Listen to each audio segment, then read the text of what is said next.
Livro de Sêneca, sobre a firmeza do sábio. Carta a Sereno. Capítulo 1. Entre os estoicos e os outros mestres de filosofia, Sereno, eu diria, não sem razão, que há tanta diferença quanto entre as mulheres e os homens, dado que uns e outros contribuem no mesmo tanto para a vida em sociedade, mas uns teriam nascido para obedecer, outros para mandar.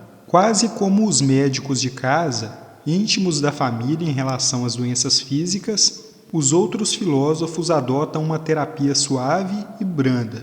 Não havia melhor e de efeito mais rápido, mas aquela que o doente lhe permite. Os estoicos, que ingressaram em uma senda viril, consideram para efeito de cura, não que esta deva parecer agradável aos que a iniciam, mas que deve livrá-los da doença, o mais rápido e conduzi-los para aquele ponto elevado, tão fora do alcance de um dardo, que esteja acima da fortuna. Mas é árduo e confragoso o caminho que somos chamados a atravessar. Ora essa, é pelo plano que se vai para o alto? Mas nem é ele realmente tão íngreme quanto alguns acham. Somente a primeira parte tem pedras e rochedos e parece intransitável. Tal como, para quem olha de longe, a maioria dos lugares costuma parecer inacessível e de aspecto homogêneo, dado que a distância engana os olhos. Depois, chegando mais perto, aquelas mesmas áreas que a ilusão dos olhos compactara em uma coisa única se abrem pouco a pouco,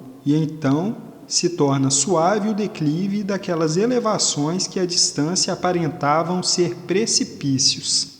Pouco tempo atrás, depois de uma menção a Marco Catão, tu sofrias indignado, intolerante como és, com a injustiça, com o fato de ele ter sido pouco compreendido em sua época, de ele que se elevava acima de Pompeus e Césares, ter sido colocado abaixo de Vatínios, e te parecia revoltante que sua toga lhe houvesse sido arrancada no foro quando estava prestes a opor-se a uma lei e que, depois de arrastado desde os rostros até o arco de Fábio, em meio às pancadas de uma facção sediciosa, houvesse recebido palavras ofensivas, cusparadas e muitos outros insultos de uma multidão insana. Capítulo 2. Eu então respondi que tinhas motivo para te sentires apreensivo pela situação da República, que, de um lado, Públio, Clódio, de outro, Vatínio e os mais perversos cidadãos punham à venda e, tomados de cega cupidez, não percebiam que, enquanto a vendiam, eram eles também vendidos. Já com relação à pessoa de Catão, como te falei, estejas tranquilo. O sábio realmente não pode sofrer nenhuma injúria nem contumélia. Além disso, os deuses imortais nos deram Catão como o exemplo mais fidedigno de homem sábio do que o fora Ulisses e Hércules para os tempos mais antigos. Os nossos estoicos os proclamaram sábios, invencíveis aos sofrimentos, indiferentes aos prazeres e vitoriosos sobre todos os temores. Catão não combateu com feras. Ir no encalço delas é próprio do caçador e do camponês. Nem perseguiu seres monstruosos com fogo e ferro, nem viveu naqueles tempos em que era possível acreditar que o céu estivesse apoiado nos ombros de um só. Depois de superada a credulidade antiga e de as gerações terem avançado para um grau elevado de entendimento, tendo ele lutado contra a ambição, essa peste multiforme, e contra uma voracidade imensa pelo poder, a qual o mundo inteiro, dividido em três, não podia saciar, ergueu-se sozinho contra os vícios de uma cidade que degenerava e batia ao fundo por seu peso e susteve a república que tombava, ao menos na medida em que uma única mão podia retê-la, até que, arrastado com ela, lançou-se como companheiro de uma ruína por longo tempo adiada, e extinguiu-se de uma só vez o que era vetado separar-se. De fato, nem Catão sobreviveu à liberdade, nem a liberdade a Catão. Contra ele, tu julgas que o povo pôde fazer uma injúria porque lhe arrancou a pretura ou a toga, porque aspergiu com o visco de sua boca aquela sagrada fronte? O sábio está seguro, nem pode ser atingido por nenhuma injúria ou contumélia.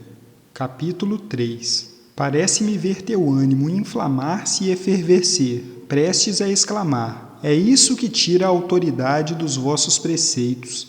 Prometeis coisas sublimes que não poderíamos nem mesmo desejar e menos ainda crer em sua possibilidade. Além disso, falando de situações excepcionais, ao negar que o sábio seja pobre, não negais que costuma faltar-lhe escravo, teto e até alimento. Ao negar que o sábio possa enlouquecer, não negais que ele sofra perturbações, emita palavras pouco sensatas e ouse tudo a que o obrigue à ação da doença.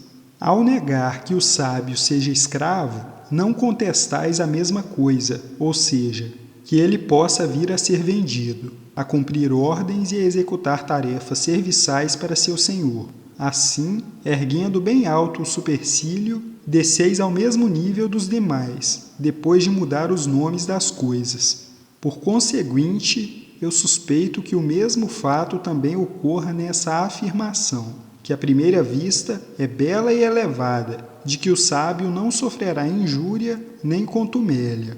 Porém, há muita diferença se colocas o sábio ao abrigo da indignação ou ao abrigo da injúria. Pois, se dizes que ele suportará com serenidade, nenhum privilégio ele tem, e lhe acontece algo comum e que se aprende com a própria frequência das injúrias, ou seja, a paciência. Se negas que ele receberá injúria, isto é, que ninguém tentará fazer-lhe, abandono todas as minhas atividades e me converto em estoico. Eu realmente não decidi dotar o sábio de uma prerrogativa imaginária, apenas verbal, mas pô-lo em uma posição em que não se permita nenhuma injúria contra ele. Como? Não haverá ninguém para provocá-lo, para tentar atacá-lo?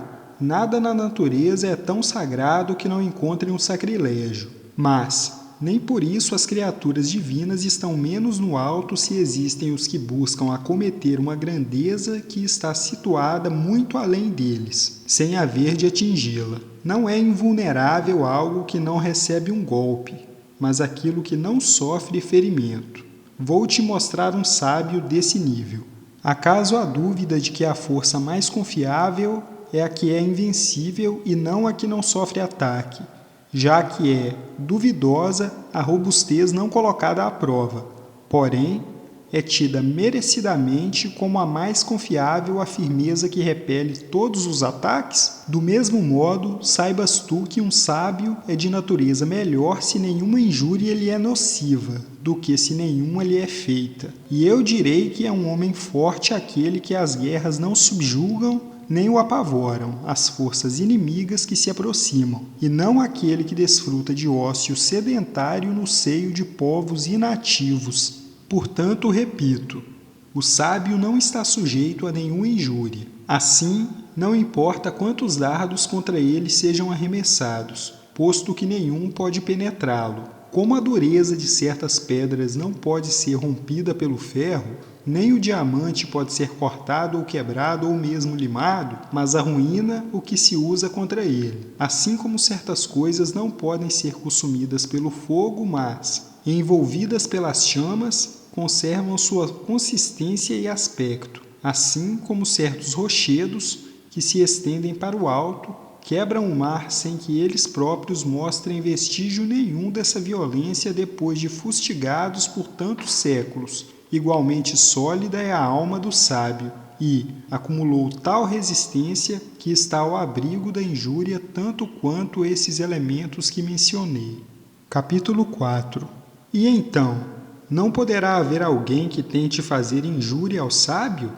Tentará, mas esta não irá atingi-lo. Ele de fato se encontra afastado do contato com o que lhe é inferior por uma distância grande demais para que alguma força nociva possa fazer chegar sua influência até ele. Mesmo quando os poderosos pretendem ser nocivos a ele, sendo não só eminentes pela dominação que exercem, mas, influentes pela anuência dos que lhes são servis, todas as investidas deles perderão força bem abaixo de sua sabedoria. Do mesmo modo que projéteis lançados para o alto por um arco ou por máquinas de arremesso, embora tenham subido para além do alcance da vista, declinam, no entanto, bem abaixo do céu. Como? Tu achas que, quando aquele famoso rei estúpido escureceu o dia com uma descarga de projéteis, alguma seta tenha alvejado o sol? Ou que, depois de ele ter lançado grilhões sobre o mar, Netuno tenha sido atingido? Assim como as criaturas celestes escapam às mãos humanas e em nada a divindade é lesada pela ação dos que derrubam templos e fundem suas estátuas, igualmente, tudo o que contra o sábio se pratica com empáfia, petulância, soberba,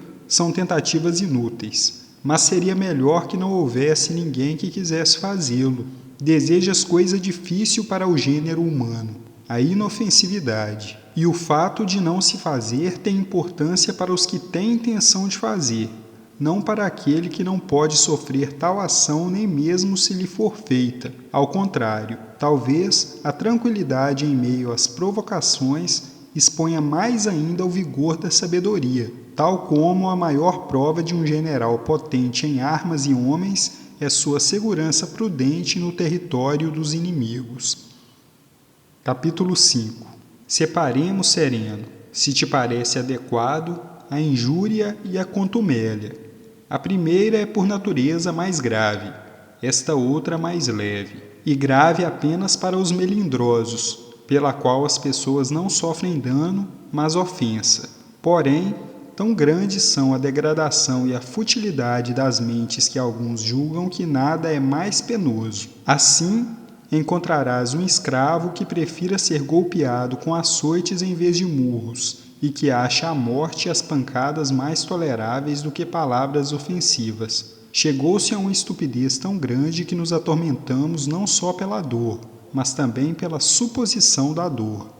A maneira das crianças, nas quais uma sombra, máscaras disformes ou faces contorcidas incutem medo e até provocam lágrimas, palavras desagradáveis a seus ouvidos, o movimento dos dedos e outras coisas que elas irrefletidamente rechaçam por um impulso errôneo. A injúria tem o seguinte propósito: fazer o mal a alguém. A sabedoria, contudo, não deixa lugar para o mal. Para ela, o único mal é a torpeza, que não pode entrar ali onde já se encontram a virtude e a honradez. Portanto, se não existe injúria sem o mal, e não existe o mal se não há torpeza, nem a torpeza pode atingir o que está imbuído de honradez, a injúria não atinge o sábio. De fato, se a injúria consiste em sofrer algum mal, mas o sábio não sofre mal algum, nenhuma injúria recai sobre ele. Toda injúria é um rebaixamento daquele contra quem ela se lança. Nem pode alguém receber uma injúria sem algum dano, seja de sua dignidade, seja de seu corpo ou de coisas situadas fora de nós. O sábio, entretanto, nada pode perder. Tudo ele preservou em si mesmo. Nada confiou à fortuna, mantém seus bens em segurança, contente com sua virtude, que não carece dos dons da fortuna e por isso não pode sofrer nem acréscimo nem diminuição. Com efeito, o que se expandiu até o ápice não tem espaço para incremento, e nada a fortuna retira além daquilo que deu. Ora, ela não dá a virtude, por isso não a subtrai. A virtude é livre, inviolável, firme e inabalável, de tal modo endurecida contra as desventuras que nem mesmo pode ser curvada e menos ainda vencida. Em face de apetrechos de terror, mantém os olhos firmes. Nada muda em seu rosto, a despeito de lhe ser exibida uma realidade penosa ou favorável. Assim, não perderá nada do que ele verá como perecível. Está realmente de posse só da virtude, da qual não pode nunca ser destituído. Das demais coisas faz uso temporário. Ora, quem se abala pela perda de um bem alheio? E se a injúria nada pode lesar desses bens que são próprios do sábio, porque, estando salva a virtude, salvos estão seus bens. Ao sábio não se pode fazer injúria. Demétrio, cognominado Poliórceta, havia tomado Mégara. O filósofo Estilbão, interrogado por ele se havia sofrido alguma perda, respondeu: nenhuma. Tudo o que é meu tenho comigo, mas seu patrimônio havia se convertido em despojo de guerra. Suas filhas o inimigo havia arrebatado. Sua pátria havia caído em domínio alheio. E um rei circundado pelas armas do exército vitorioso interrogava-o de um assento elevado.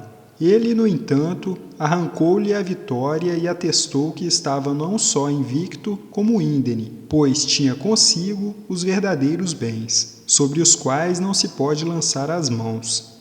E aqueles, dissipados e saqueados, que estavam sendo levados, não os julgava seus, mas exteriores e resultantes do desejo da fortuna.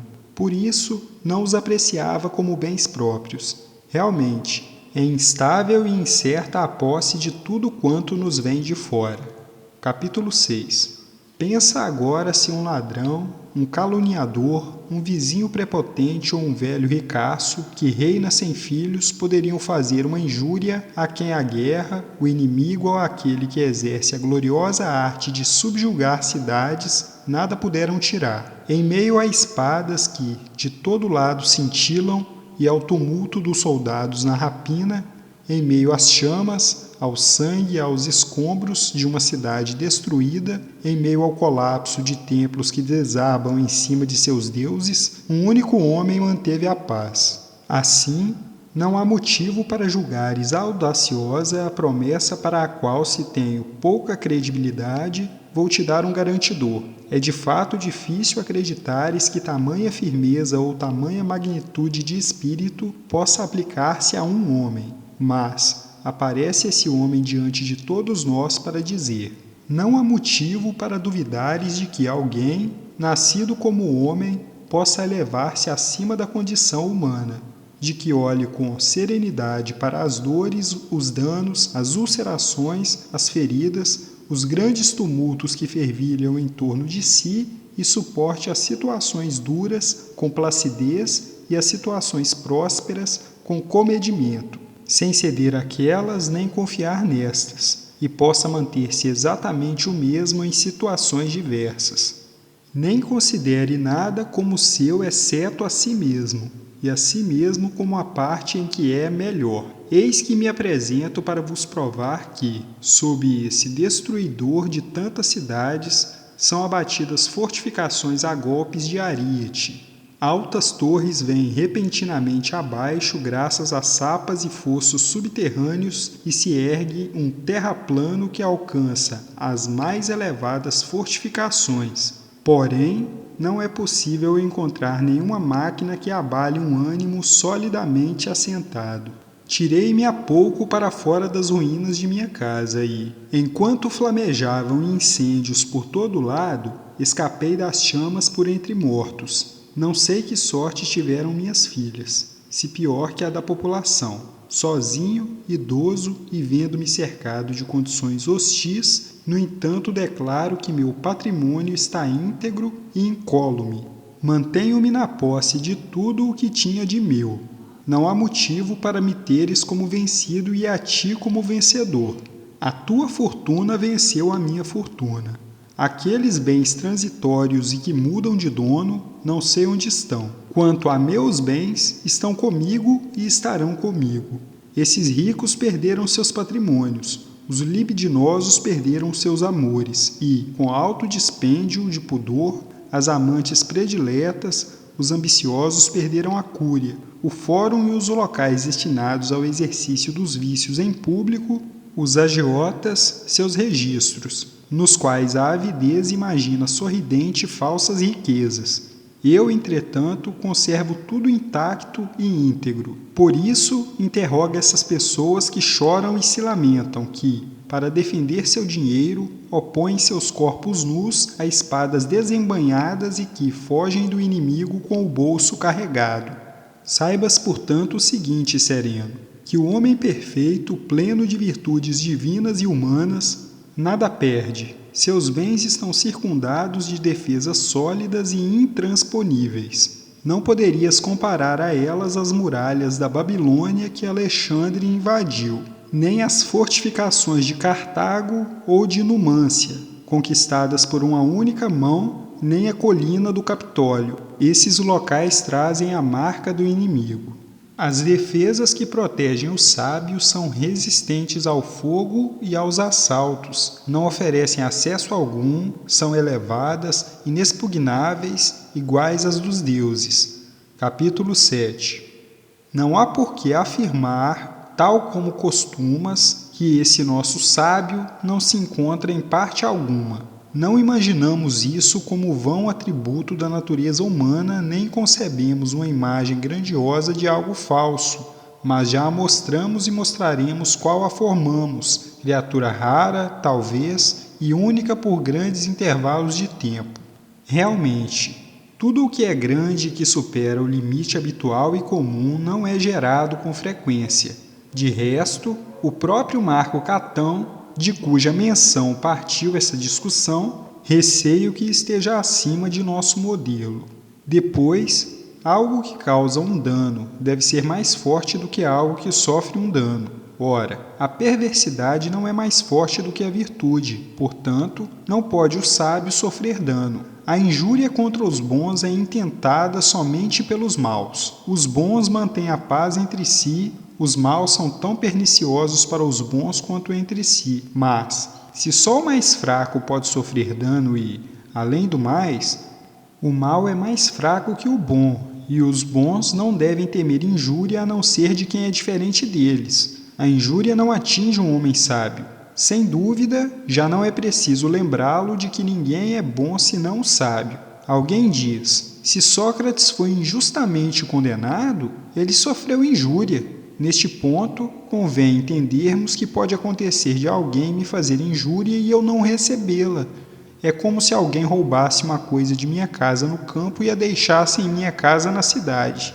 Ele teria praticado um furto, eu não teria perdido. Alguém pode tornar-se culpado embora não tenha cometido um ato culpável. Se um homem se deitar com sua esposa como se fosse a de outro, será um adúltero, embora ela não seja adúltera. Alguém me deu veneno, mas este perdeu sua virulência ao misturar-se com a comida. Ele, ao dar o veneno, implicou-se em um crime, mesmo se não causou mal. Não é menos criminoso aquele cujo punhal foi detido pela resistência da roupa. Todos os crimes se consumam o suficiente para haver culpa antes mesmo de efetuado o ato. Alguns atos são de tal condição e estão vinculados segundo uma relação tal que um pode ocorrer sem o outro, mas não vice-versa. Tentarei tornar evidente o que digo. Posso mover os pés sem correr, não posso correr sem mover os pés. Posso não nadar mesmo estando na água, se estou nadando, não posso não estar na água. Tem essa condição também aquilo de que estamos tratando. Se sofri uma injúria, é necessário que ela tenha sido feita. Se foi feita, não é necessário que eu a tenha sofrido. Muitas coisas podem de fato acontecer que afastem a injúria, tal como algum acaso pode abaixar a mão que se dispunha a agredir e desviar dardos arremessados. De igual maneira, alguma coisa pode repelir quaisquer injúrias e interceptá-las a meio caminho, de modo que, mesmo tendo sido feitas, não sejam recebidas. Capítulo 8. Além disso, a justiça nada pode sofrer de injusto porque coisas contrárias não se relacionam. Ora, uma injúria não pode ser feita senão de modo injusto. Portanto, ao sábio não pode ser feita uma injúria. Nem há motivo para admiração se ninguém lhe pode fazer injúria. Nem mesmo é possível ser-lhe útil. E ao sábio não falta nada que ele possa receber de presente. Inclusive uma pessoa má nada pode lhe dar que seja digno de um sábio. Pois, antes de dar, ela deve ter. Contudo, ela nada tem que um sábio pudesse sentir a alegria de ver transferido para ele. Portanto, ninguém pode fazer mal ao sábio ou ser-lhe útil, posto que criaturas divinas nem desejam ajuda, nem podem sofrer dano. Ora, o sábio está contíguo e próximo aos deuses, exceto pela sua condição mortal, é semelhante a um deus. Ao esforçar-se e dirigir-se para planos elevados, ordenados, tranquilos, que seguem um fluxo uniforme e harmônico, serenos, benignos, criados para o bem de todos, benéficos para si e para os demais planos, ele não cobiçará nada de insignificante, nada irá lamentar. Aquele que, apoiado na razão, avança com ânimo divino em meio às vicissitudes humanas, não tem onde receber uma injúria. Achas que estou falando só daquela proveniente do homem?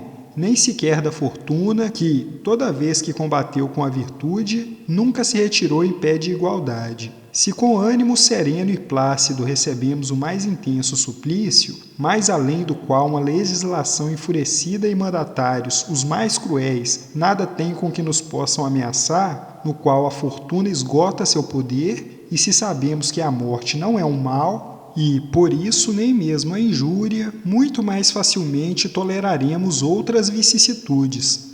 Danos e sofrimentos, humilhações, desterros, lutos, separações, coisas que não abatem o sábio mesmo se o acometessem todas juntas, ainda menos ele iria afligir-se com os golpes de cada uma individualmente. E, se ele suporta com equilíbrio as injúrias da fortuna, quanto mais as de homens poderosos que ele sabe serem agentes da fortuna. Capítulo 9. Assim, ele resiste a tudo, ao rigor do inverno e às intempéries do clima, a febres e doenças e a outras casualidades, e não forma juízo tão positivo sobre alguém a ponto de achar que tal pessoa tenha feito algo com sabedoria, o que se dá unicamente com o sábio. Dos demais homens não são próprias as ponderações, mas as fraudes e insídias e os movimentos de alma irrefletidos que o sábio enumera entre os fatos acidentais. Todo fato fortuito, porém, é causa de crueldades ao redor de nós e contra coisas sem valor. Pensa também o seguinte: o pretexto para as injúrias amplia-se largamente na proporção dos meios buscados para nos pôr em risco, tais como o suborno de um delator, uma falsa incriminação ou incitação do ódio de poderosos contra nós e qualquer outras violências que ocorrem entre homens trajados de toga. Existe também aquela injúria frequente de suprimir o ganho de uma pessoa ou o prêmio a longo tempo desejado, de desviar uma herança que se havia tentado alcançar com grande empenho e de cancelar os favores de uma casa da qual se obtinham proveitos. Dessas ações escapa o sábio, que não sabe viver nem na esperança nem no medo. Acrescenta agora o fato de que ninguém recebe uma injúria com ânimo sereno, mas perturba-se ao percebê-la. No entanto, carece dessa perturbação o homem liberto de erros, que tem domínio de si e está em profunda paz e serenidade. De fato, aquele, se o toca uma injúria, esta não só o disturba, mas o compele. Já o sábio está isento de ira, que é provocada pela ideia de sofrer injúria, nem de outro modo ele poderia estar isento de ira se também não fosse inacessível à injúria, que ele sabe que não lhe pode ser feita. Daí ele ser tão confiante e contente, daí ser tomado de alegria contínua. Porém, de tal modo ele não se abala diante de ataques vindos de situações e de pessoas que a própria injúria lhe é de utilidade, pela qual ele se põe à prova e experimenta sua virtude. Peço-vos o favor de acolhermos essa proposição e de nos manter com ânimo e ouvidos benévolos enquanto se procura retirar da injúria o sábio, e nem por isso se está subtraindo nada de vossa petulância e tão rapinante cupidez, ou de vosso cego desatino e soberba. Mantendo-se os vossos vícios a salvo, busca-se para o sábio a liberdade. Não estamos fazendo com que não vos seja possível praticar injúria, mas com que ele lance para o alto todas as injúrias e se defenda com tolerância e magnitude de espírito. Assim, em abomináveis combates, muitos venceram as mãos dos que os golpeavam, fatigando-os com paciência obstinada. Considera que o sábio está nessa condição, a daqueles que por longa e perseverante prática conseguiram vigor para suportar e exaurir toda a força inimiga. Capítulo 10. Dado que percorremos a primeira parte da discussão, passemos para a seguinte, em que refutaremos a contumélia com alguns argumentos específicos, mas a maioria deles comum a ambos os tópicos. Ela é menos grave que a injúria e podemos lamentá-la mais do que persegui-la, e também as leis não a consideram digna de qualquer punição. Move esse sentimento uma debilidade de ânimo que se ressente por uma palavra ou uma ação de desprestígio. Ele hoje não me recebeu, embora recebesse outros. Ele ou menosprezou com arrogância a minha fala ou riu dela abertamente. Ele não me colocou no leito do meio, mas no mais baixo, e outras queixas desse tipo. De que outro modo eu deveria chamá-las senão lamúrias de um melindroso? Nelas incorrem em geral pessoas delicadas e felizes, pois quem se sente premido por problemas maiores não tem tempo de notar essas coisas. As índoles por naturezas frágeis e feminis devido a excessivo tempo livre e que se comprazem na ausência de uma real injúria, vêm-se perturbadas por tais fatos, a maior parte dos quais se assenta no equívoco de quem os interpreta. Assim, quem é afetado por uma contumélia mostra que em si mesmo não há nenhuma sabedoria nem confiança. Com efeito, ele se julga indubitavelmente menosprezado, e essa mágoa não ocorre sem certa debilidade do ânimo que se deprime e se abate. O sábio, porém, não se sente menosprezado por ninguém, conhece sua grandeza e afirma para si mesmo que ninguém tem poder sobre ele. Todos esses sentimentos que eu poderia chamar não de males, e sim de contrariedades da alma, ele não se empenha em vencer, pois nem sequer o sente. Outras são as coisas que ferem o sábio, mesmo sem o abaterem, como a dor e a debilidade física, ou a perda de amigos e filhos e a destruição de sua pátria consumida pela guerra. Estas não nego que o sábio possa senti-las, de fato, não lhe atribuímos a dureza da pedra ou do ferro. Não é nenhuma virtude suportar o que não se sente. Então, o que ocorre? Ele recebe alguns golpes, mas depois de recebidos, supera-os, trata e fecha os ferimentos. Na verdade, os golpes menores nem sequer os sente, e contra eles nem faz uso daquela virtude de tolerar situações duras, mas ou não os nota ou os considera dignos de riso. Capítulo 11. Além do mais, como são os arrogantes, os insolentes e os que conduzem mal a sua situação afortunada, os que provocam grande parte das contumélias, o sábio tem um meio pelo qual pode rejeitar esse sentimento inflado. A virtude mais bela de todas, a magnanimidade. Esta passa além de quaisquer sentimentos desse tipo, comparáveis a imagens vãs de sonhos e visões noturnas que nada têm de sólido e verdadeiro.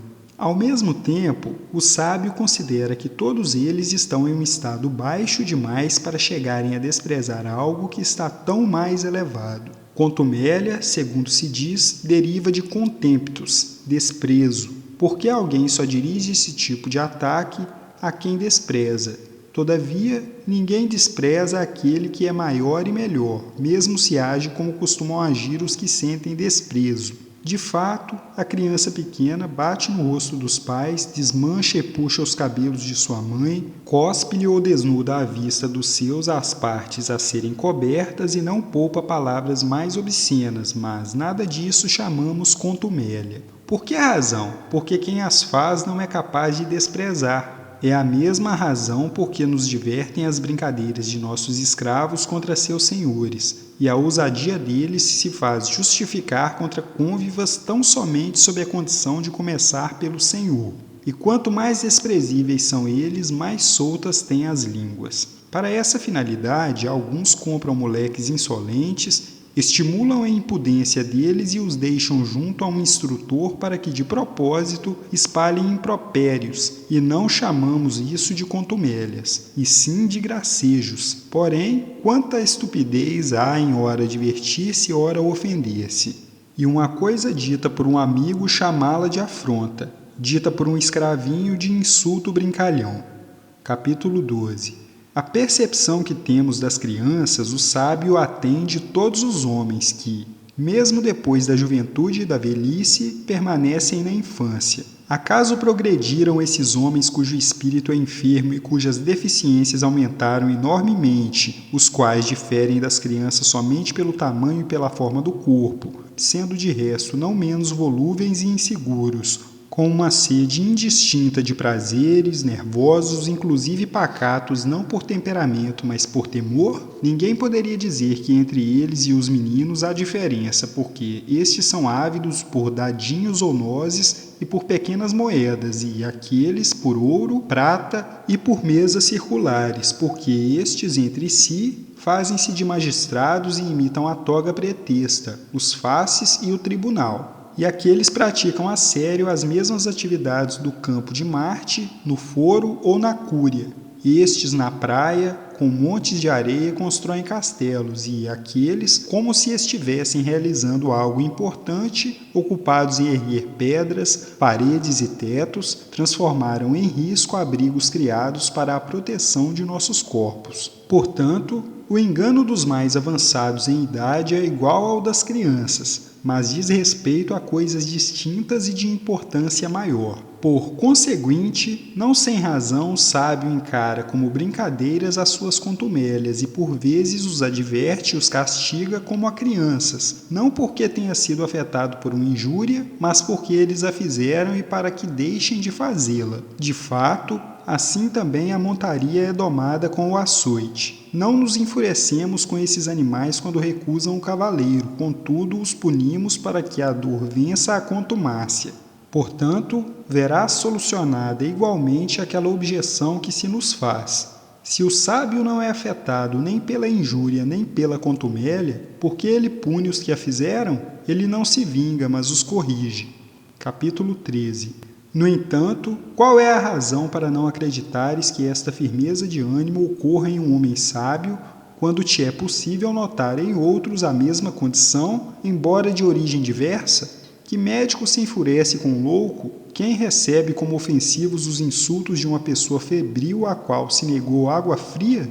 O sábio tem para com todos o mesmo sentimento que o médico para com seus pacientes, dos quais nem recusa tocar as partes íntimas se carecem de tratamento, nem examinar os dejetos e os fluidos, nem suportar os gritos insultuosos dos que agridem por insânia. O sábio sabe que todos esses que circulam trajando toga e púrpura, saudáveis e corados, são desatinados e não os vê de outro modo senão como doentes intemperantes.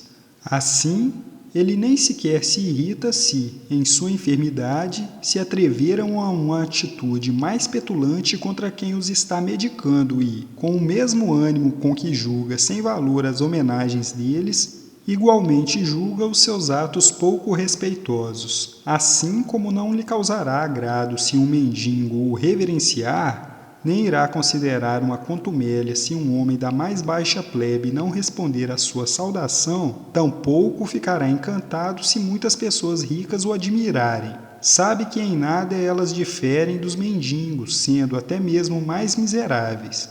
Aqueles carecem de pouco, estas de muito. Além do mais, não se impressionará se o rei dos Medas ou Átalo, rei da Ásia, passar por ele em silêncio e com expressão arrogante enquanto ele o saúda. Ele sabe que não há nada de invejável na condição de tal pessoa mais do que daquela a quem, numa casa de ampla criadagem, coube cuidar de doentes e loucos. Acaso ficarei magoado se não responde ao meu cumprimento um dos que comerciam junto ao templo de Castor, comprando e vendendo escravos que nada valem, cujos abrigos estão lotados de um tropel formado dos piores escravos? Segundo penso, não. De fato, o que tem de bom aquele sob cuja dependência não há ninguém que não seja perverso? Portanto, assim como o sábio despreza a afabilidade ou a inafabilidade de tal homem, igualmente o faz em relação a um rei. Tu tens sobre ti os persas, os medas e os bactrianos, embora os refreies pelo medo, embora por causa deles não tenha ocorrido de afrouxares o arco, embora inimigos os mais terríveis, embora vanais, embora estejam à espreita de um novo senhor. Ele, portanto, não será afetado pela contumélia de ninguém. Com efeito, por mais que todos sejam diferentes entre si, o sábio considera todos iguais por causa de sua igual estupidez. Na verdade, se ele uma só vez se fizer descer de seu plano de modo que seja afetado pela injúria ou pela contumélia, não poderá jamais estar seguro. Todavia, a segurança é um bem próprio do sábio. julgando que lhe tenha sido feita uma contumélia, não fará com que obtenha honra quem a infligiu. É de fato inevitável que uma pessoa sinta prazer em ser tida em consideração por quem a contragosto ela toleraria ser desprezada. Capítulo 14. Tamanha demência domina alguns a ponto de acharem que uma contumélia lhes pode ser feita por uma mulher. Que importa quanto a consideram abastada, quantos lecticários tenha, quão adornadas as suas orelhas, quão espaçosa a sua liteira? Igualmente é uma criatura empoderada e, se não lhe advieram conhecimento e muita erudição, é feroz e incontinente nos desejos. Alguns não suportam levar um esbarrão de um cabeleireiro e consideram uma contumélia o mau humor de um porteiro, a arrogância de um escravo nomenclador, a carranca de um camareiro. Ah, quanto riso devem provocar cenas como essas! De quanto prazer se deve encher o espírito de quem contempla a própria serenidade em meio ao tumulto dos erros alheios. Mas como? O sábio não se aproximará de portas guardadas por um porteiro austero? Ele, sem dúvida, irá tentar, se uma necessidade o chamar, e vai amolecê-lo, quem quer que ele seja, como a um cão bravo lançando-lhe um petisco, e não vai ficar indignado de despender algum valor para transpor a soleira, considerando que, em algumas pontes se paga pedágio. Assim, pagará também para aquele, seja quem for, que pratica esse tipo de taxa relativa às saudações. Ele sabe que com dinheiro se compra o que está à venda. É de ânimo mesquinho quem se compraz em ter respondido com franqueza ao porteiro e quebrado seu bastão, ter ido até seu senhor e tê-lo feito açoitar. Quem entra numa contenda converte-se em adversário e, mesmo que vença, fica igualado ao oponente. Mas o que fará o sábio se levou uma bofetada? O mesmo que Catão depois de terem lhe batido no rosto. Não se inflamou, não puniu a injúria, nem mesmo a perdoou, mas negou que tivesse sido feita, com um ânimo ainda maior do que se a tivesse perdoado, não a reconheceu. Não nos deteremos longo tempo nesse ponto, quem de fato ignora que para um sábio nenhuma das coisas que se crê como um mal ou um bem parece ser tal como para as demais pessoas. Ele não olha para o que os homens julgam como torpe ou miserável, não vai por onde vai o povo, mas, tal como os astros dirigem seu curso em sentido contrário ao do céu, assim também ele avança na direção oposta à da opinião comum. Capítulo 15. Deixa de perguntas desse tipo. O sábio, então, não sofrerá injúria se for surrado, se um olho lhe for arrancado? Não sofrerá contumélia se no foro ele for tratado com palavras insultuosas de pessoas sórdidas? Se no banquete de um rei lhe for ordenado que se ponha à mesa depois da refeição e coma junto com os escravos aos quais coubem sorte tarefas degradantes? Se for obrigado a tolerar alguma outra daquelas coisas que podem ser escogitadas como incômodas para um pudor sensível, por mais que essas situações se avultem em número e em gravidade, serão da mesma natureza. Se as pequenas não atingirem, nem mesmo as maiores. Se poucas não atingirem, nem mesmo muitas.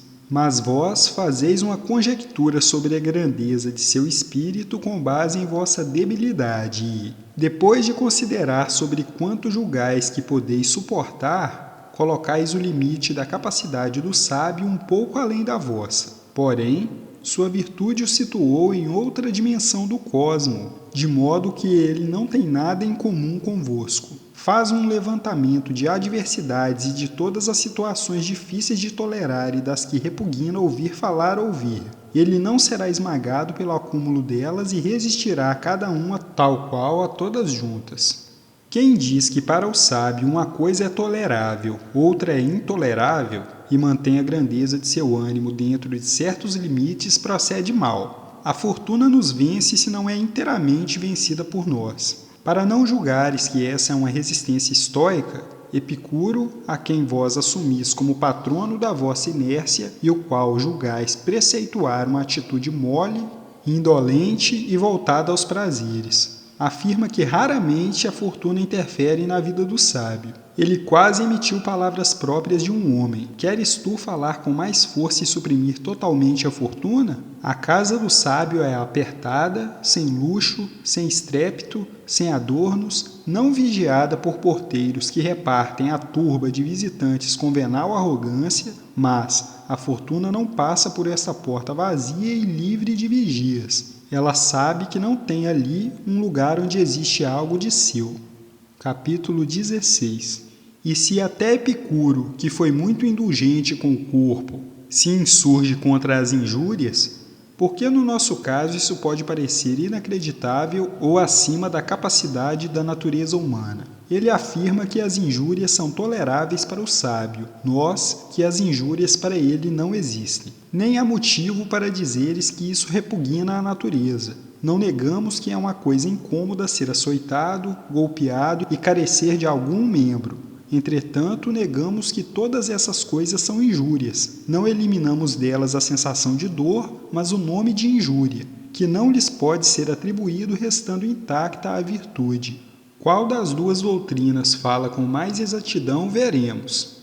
Ambas ao menos concordam quanto ao menosprezo da injúria. Indagas que há diferença entre as duas? A que existe entre os mais fortes gladiadores, um dos quais comprime o ferimento e resiste em sua posição, o outro, olhando para o público que grita, faz sinal de que não é nada e não aceita que intercedam no combate. Não há motivo para julgares importante aquilo sobre o que discordamos. Os dois exemplos exortam aquela proposição de que tratamos, a qual, sendo única, estende-se a vós. Desprezar as injúrias e aquilo que eu chamaria de sombras e suposições de injúrias, as contumélias que, para serem desprezadas, não requerem um homem sábio, mas somente um que tenha plena consciência e que possa indagar para si mesmo. Essas coisas me acontecem merecida ou imerecidamente. Se merecidamente, não é contumélia, é uma sentença. Se imerecidamente, aquele que pratica essa injustiça deveria enrubescer. E o que é que se denomina contumélia? Alguém zombou de minha calvície, de minha miopia, da magreza de minhas pernas e de minha estatura. Que contumélia há em ouvir sobre o que é aparente? Rimos daquilo que é dito na presença de um só.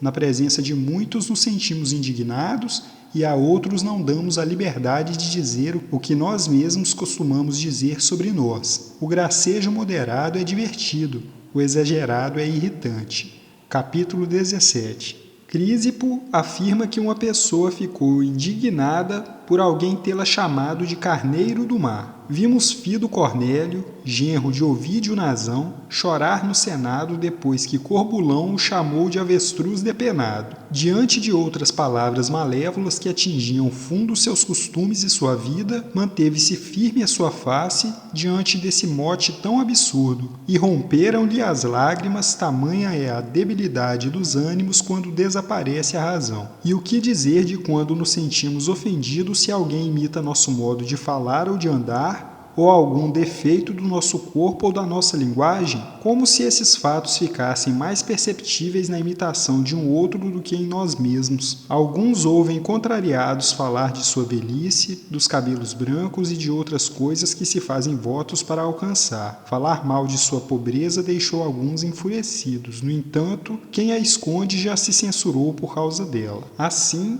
dos petulantes e dos que gracejam por meio de insultos, retira-se o argumento se espontaneamente o abordares primeiro. Não oferece motivo de riso quem ri de si mesmo. Conta-se que Vatínio, homem nascido para ser alvo tanto de riso quanto de ódio, foi um bufão não só espirituoso como mordaz. Ele próprio falava mal de seus pés e dos talhos em seu pescoço. Desse modo, escapara dos gracejos de seus inimigos. E, sobretudo, dos de Cícero, os quais eram mais numerosos do que suas doenças. Se foi capaz disso alguém que, pela aspereza de sua língua, por meio de contínuos insultos, desaprendera o sentimento de vergonha, por que não seria aquele que, por meio dos estudos liberais e do cultivo da sabedoria, tenha alcançado algum progresso? Acrescenta que é um tipo de vingança negar a alguém que fez uma contumélia o prazer de tê-la feito. É comum alguém dizer: "Ah, que pena, acho eu. Ele não entendeu. A tal ponto, o fruto da contumélia está na percepção e na indignação daquele que a sofre. Depois, para aquele não vai algum dia faltar o troco, há de se encontrar quem também te vingue. Capítulo 18. Caio César, um contumelioso, entre outros vícios em que abundava, era movido pelo prazer intenso de ferir todos com alguma afronta. Ele próprio sendo matéria muito fecunda de riso, tamanha era a feiura da palidez que atestava sua insânia, tamanha a expressão feroz de seus olhos ocultos sob a fronte envelhecida, tamanho o aspecto ruim de sua cabeça pelada e com alguns respingos de cabelos postiços, e ainda a cerviz tomada de pelos, a finura das pernas e a enormidade dos pés. Seria infindável se eu quisesse referir cada um dos motivos pelos quais ele foi contumelioso com seus pais e avós, ou cidadãos de todas as classes. Mencionarei aqueles que o levaram à ruína. Ele tinha Valério Asiático entre seus principais amigos, homem feroz e que mal toleraria com calma ofensas feitas a outras pessoas. Para esse homem, durante um jantar, ou seja, como em uma assembleia, com voz bem alta, César expôs quais eram as qualidades da esposa dele na cama. Bons deuses! Um marido ouvir isso, um príncipe sabê-lo e chegar a tal ponto sua silenciosidade que, não digo para um esconso apenas, não digo para o amigo, mas simplesmente para o marido, o príncipe tenha narrado não só seu adultério, como ainda sua decepção. Já ao contrário, o modo de falar de Quéria, tribuno militar, não era correspondente ao valor de sua mão. Tinha uma voz mole e bastante suspeita não fossem conhecidos os seus atos valorosos. Quando este lhe pedia uma palavra de ordem, Caio ora lhe dava Vênus, ora Priapo, censurando continuamente a delicadeza do soldado. Tais censuras, ele próprio as fazia em trajes transparentes, calçando sandálias e adornado de ouro. Obrigou-o dessa maneira a fazer uso do ferro para não lhe pedir mais a palavra de ordem. Foi ele o primeiro entre os conjurados a ter erguido a mão armada, foi ele que o decepou com um só golpe no meio da cerviz. Em seguida, foram-lhe cravados de toda parte numerosos golpes de espada que vingavam injúrias públicas e privadas, mas o primeiro foi aquele varão que menos aparentava sê-lo. E o próprio Caio, todavia, considerava tudo contumélia, assim como os que não toleram sofrê-la são os que mais desejam fazê-la. Ele ficou irado com Helênio Macrão porque o havia saudado como Caio e não deixou impune um centurião primípilo pelo fato de tê-lo chamado de Calígula. Costumava-se chamá-lo por esse apelido porque ele nascera em um acampamento militar e fora o pupilo das legiões, jamais tendo sido mais íntimo dos soldados com outro nome. Mas, já depois de alçado em coturnos, considerava Calígula um insulto e uma desonra. Portanto, irá nos servir de consolo o seguinte: mesmo se nossa afabilidade renunciar à vingança, haverá alguém para punir o insolente, arrogante e injurioso, vícios que não se esgotam em um só homem, em uma única contumélia. Olhemos para os exemplos daqueles cuja paciência louvamos, como o de Sócrates, que tomou positivamente as piadas contra ele feitas publicamente e vistas nas comédias, rindo-se delas, e não menos quando foi banhado de água suja por sua esposa Xantipa. Censurava-se a Antístenes, sua mãe bárbara e nascida na Trácia. Ele respondeu que também a mãe dos deuses era natural do monte Ida.